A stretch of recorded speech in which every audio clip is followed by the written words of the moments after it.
तो supreme court में सुनवाई के बाद इलेक्शन कमीशन की ये बहुत बड़ी हार है, इसमें कोई शक नहीं है।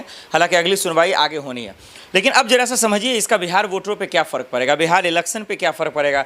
जो बिहार के मतदाता है वो किस तरीके का सवाल सोच रहे हैं, उन पर सोच लीजिए। सबसे पहली बात, जो लोग मुद्दे को तलाश रहे थे कि किसी के शिक्षा व्यवस्था पे बात होगा, किसी के स्कूल पे बात होगा, किसी के यूनिवर्सिटी पे बात होगा, किसी के गाँव मोहल्ले की बात होगी, रोड और सड़क की बात होगी, इन तमाम चीज़ों को ना तवज्जो देकर सब चुनाव आयोग के झुंझुन्ना में फंस चुके हैं। और इसीलिए अब लोगों के अंदर नाराज़गी है और गुस्सा है, इसमें कोई शक नहीं। सबको पता है कि इलेक्शन कमीशन का तो नाम है, पर्दे के पीछे सरकार का खेल है। तो ये नाराज़गी और नीतीश कुमार की चुप्पी कहीं ना कहीं जो है उनके गठबंधन को, एनडीए गठबंधन को खामियाजा तो भुगतना पड़ेगा। और यही वजह है कि जब पटना में तेजस्वी यादव, राहुल गांधी, इंडिया गठबंधन का पूरा कुंभा जब सड़कों पे आ गया और जब ये कहने लगा कि इलेक्शन कमीशन वोटों की चोरी करवा रहा है, बिहार के मतदाताओं को इलेक्शन कमीशन से दूर कर रहा है, नागरिकों की नागरिकता होने पर शर्मिंदा दरअसल कर रहा है, ये किसी भी लिहाज से ठीक नहीं है, न संवैधानिक प्रक्रिया से, न लोकतंत्र की प्रक्रिया से और न इलेक्शन कमीशन की प्रक्रिया से। तो कहीं ना कहीं एनडीए की सरकार को, डबल इंजन की सरकार को, नीतीश की सरकार को फ़र्क पड़ेगा। और नीतीश कुमार जो मौन पे चले गए हैं, मुझे लग रहा है कि किसी अनशन पे बैठे हुए हैं, वो मौन अनशन पे बैठे हुए हैं, उनके मुंह में आवाज़ ही नहीं है, वो एक शब्द बोल ही नहीं पा रहे हैं। पता नहीं भाई साहब को हो क्या गया, क्या किसी ने हाईजैक कर लिया है, क्या वो बिहार में है भी कि कहीं और गायब हो गए हैं, क्या बिहार छोड़ के भाग गए हैं, समझ में नहीं आ रहा। लोग परेशान हैं, बिहार के लोगों के अंदर हाहाकार मचा हुआ है। किसी के पास दस्तावेज नहीं है, कोई जानकार नहीं है, कोई पढ़ा लिखा नहीं है, किसी को फॉर्म भरने नहीं आ रहा, दस्तावेज को लोग लेकर यहाँ से वहाँ जा रहे हैं और आप चुप हैं, एक शब्द आपके मुंह से नहीं निकल रहा है।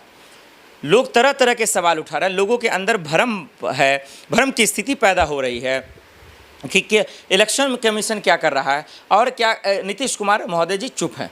तो मुझे जहाँ तक लग रहा है दर्शकों, क्योंकि मैं भी बिहार का हूँ तो मैं बेहतर तरीके से समझ रहा हूँ, और जब लोगों के बीच जा रहा हूँ अभी, तो इससे ये पता चल रहा है कि काम धाम जो नहीं किया सरकार ने, वो तो नाराज़गी थी ही, वो तो गुस्सा था ही, लेकिन इसके साथ साथ इलेक्शन कमीशन के इस कोहराम से जो है, इस परेशानी से, इस तमाशेबाजी से भी कहीं ना कहीं लोगों के अंदर एक नाराज़गी सा जो है माहौल देखने को मिल रहा है, जिसका खामियाजा सरकार को भुगतना पड़ेगा, नीतीश कुमार को भुगतना पड़ेगा, डबल इंजन की सरकार को भुगतना पड़ेगा।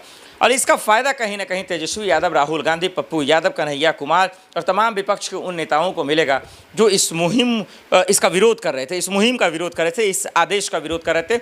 इलेक्शन कमीशन गया, इलेक्शन कमीशन से आंख में आंख मिलाकर बात कर रहे थे, लेकिन इलेक्शन कमीशन तो अकड़ में है महोदय, उनको लगता है हम जो कर देंगे कर देंगे। सुप्रीम कोर्ट ने कहा अभी क्या ज़रूरत है लाने की, ये करना था पहले कर लेते आप, इतने कम वक्त में आप कैसे कर लेंगे।